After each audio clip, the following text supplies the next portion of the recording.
Cahaya merah indah nampak di ufuk timur. Sang malam kini sudah berganti pagi, dan terdengar suara ayam jantan bersahutan, menambah indahnya suasana pagi ini. Di rumah singgah Rati, yang semalam pingsan karena pengaruh obat bius, kini sudah sadar. Gadis itu merasakan sakit nyeri di sekujur badannya, dan perlahan gadis itu bangun lalu duduk di tepi dipan kayu. Dirinya masih memikirkan kejadian semalam, di mana dirinya ditarik dan dibekap hingga hilang kesadarannya. Justru keanehan yang kini dirasakan olehnya. Dia masih ada di rumah, dan kemana perginya dua orang laki-laki semalam yang mencoba mencelakainya? Assalamualaikum Doro. Suara Bosam membuyarkan lamunan Ratih saat itu juga.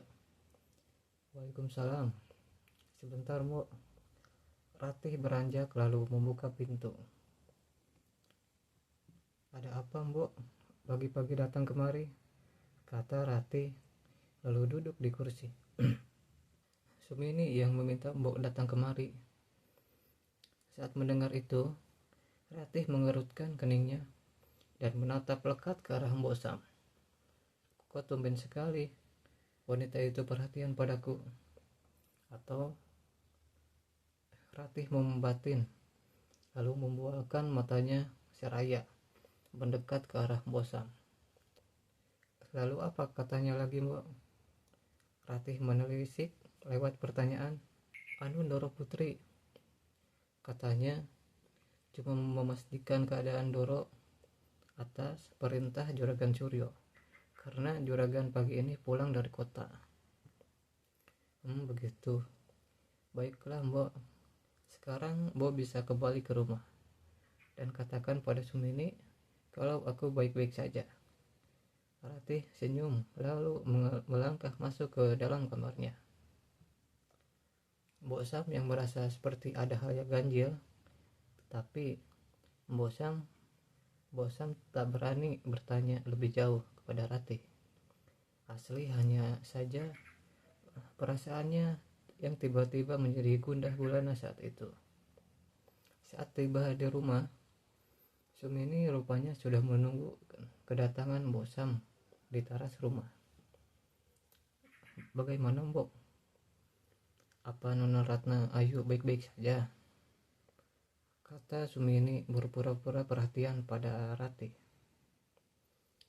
Ada, Nona Ratih baik-baik saja. Wajah Sumini seketika berubah merah padam. Sangat jelas rasa panik merajai pikirannya. Wanita itu memilih tak bertanya lagi kepada Mbok Sam, lalu berlalu pergi meninggalkan Mbok Sam yang masih berada di teras rumah. Mbok Sam yang kebingungan kini dikagetkan oleh suara ramai warga yang terlihat berbondong-bondong berjalan di depan rumah Juragan Suryo. Mbok Sam melihat ada dua tandu bambu yang dipanggul oleh para warga, dan terdengar dari kejauhan kalau mereka berkata, Darman dan Tarmuji, dia tewas di tengah hutan. Mbok kenapa melamun? Ayo buatkan kopi dan sarapan untuk kami. Tepukan kasar di pundak Mbok Sam membuat wanita tua itu sadar, lalu melihat sosok Nuri yang sudah ada di sampingnya. Maaf Nura Putri, saya baru saja melihat warga membawa jenazah Darman dan Tarmuji. Katanya mereka sudah tewas di hutan, kata Mbok Sam. Nuri tak bereaksi atau mengucapkan bela sungkawa. Justru gadis itu angkuh memilih masuk ke dalam rumah. Mana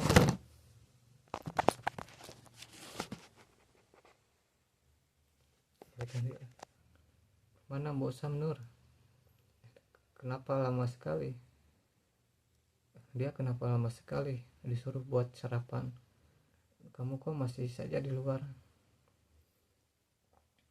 Sumini dengan muka masam menunggu sarapan di meja makan. Itu Bu, Mbok Sam bilang kalau banyak warga yang membawa jenazah Darman dan Tarmuji. Mereka sudah tewas di tengah hutan semalam. Kumparang, suara piring jatuh dari lengan Sumini saat mendengar cerita putrinya. Mereka mati, berarti mereka gagal menghabisi Ratna Ayu. Dan siapa pelakunya? Sial. Lagi-lagi aku gagal, dasar bangsat. Sumini tiba-tiba merasa ada yang aneh atas kematian kedua suruhannya itu. Dalam hatinya, Sumini ingin berteriak marah karena gagalnya sebuah rencana. Hari berlalu. Malam ini, tepatnya malam Jumat, Sumini yang sudah bersolek cantik menemui Nuri di dalam kamarnya. Nur, ayo ikut ibu jalan-jalan. Sumini mendekati Nuri yang masih berbaring dengan bertutup selimut. Ibu mau ajak Nuri kemana? Lagian ini sudah malam, Bu. Nuri malas, Ibu. Ibu saja yang pergi. Nuri menolak ajakan ibunya. Ayo Nur, pokoknya kau harus temani ibu. Dan jangan membantah perintah ibu.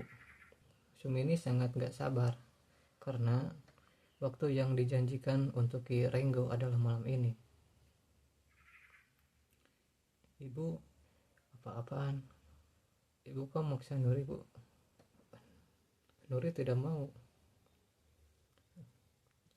Sumini yang mendengar penolakan dari putrinya menjadi marah. Lalu dengan kasar wanita itu memukul kepala Nuri hingga Nuri tak sadarkan diri.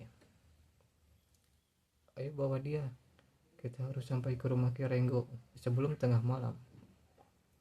Sumini meminta 2 orang suruhannya untuk mengikat tubuh Nuri, lalu membopongnya dan pergi menuju ke hutan, di mana tempat dukun sesaat itu berada.